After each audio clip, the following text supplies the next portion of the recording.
Hello, everybody. This is Fernando for the latest Godzilla Podcast. A bit of a shout out today. Coming home from work, it looks like there's a lot of news going on that had a pretty big impact in my life, and of course, everyone who's ever played video games. The news is that it looks like longtime president of Nintendo, or former president, Hiroshi Yamauchi, is dead. He died this morning apparently of pneumonia. We're talking about somebody who was president of Nintendo for over 50 years. It was under his guidance that Nintendo essentially became the dominant, the mega 800-pound gorilla of the video game industry for years, if not decades on there. It was his guidance that essentially led all of that to continue to happen. Reading a bit of history on him here, and it's important to commemorate his death because those of us that grew up in the 80s, 90s, and then of course down to the 2000s, every single game that's out there has had an influence because of this man. This was the president of Nintendo. This was the guy that led the vision to ensure that what came out created so much history that and so much impact that even what's going on today is influenced by his decisions. And reading again some of his history on here, one can see why Nintendo under his leadership was such a huge success. Apparently one of his biggest things was quality. It did not matter so much the console, but the games that were coming out. That was his biggest mantra.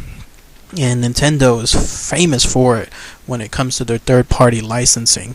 If you want to do business with Nintendo, you have to be up to their standard. That's why for the longest time, and I'm not sure if it's still going on now, but for the longest time there was that Nintendo seal of quality, generally on the top right-hand corner or the bottom right-hand corner of video game cartridges, and that was to ensure that these games were vetted by the Nintendo programmers, by the Nintendo technicians, by everybody as far as the Nintendo quality analysts.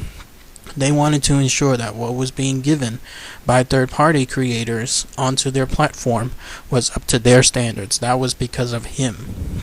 And then, of course, when Nintendo actually created their own games, who could, of course, forget the legendary Super Mario Bros. Games? Those are the games that became the staple afterward for everything else. If Superman is to comic books what comic books are now, then the Mario games and essentially the early Nintendo games are to what all video games are today. So it's very rare to be able to say that there's an individual out there that's changed the world.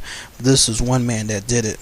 And it's interesting to note, so many other things about this guy. Apparently, he had retired about 10 years or so ago. I'm sorry, in the early 90s, so about 20 years.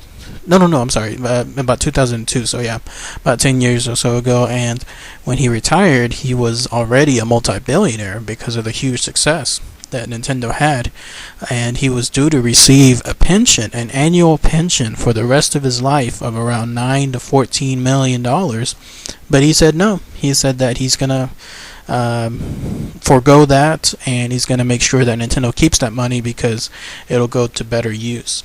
And so much of the products out there under his leadership, so much of them were geared to ensuring that the best available entertainment is for his customers.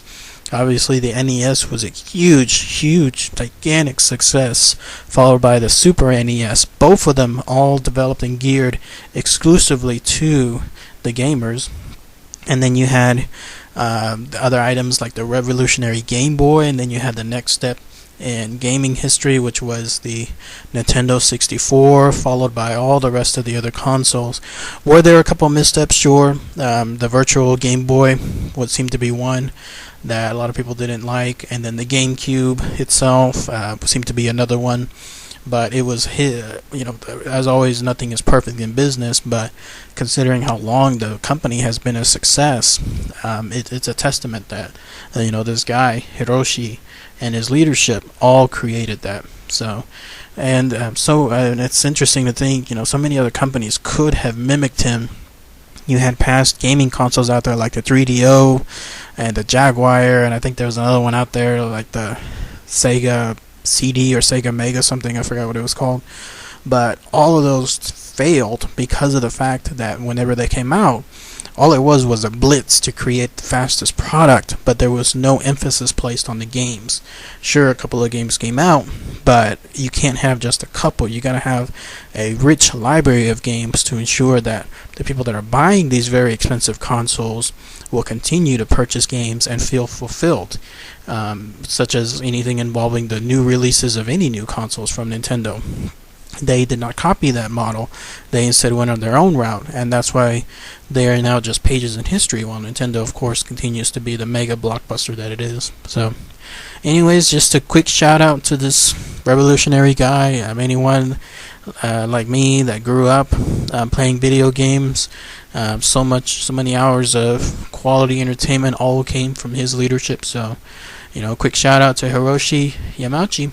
You will be missed, sir, and hopefully Nintendo continues after your death to produce some of the best stuff out there. So, thanks again, everybody. Take care.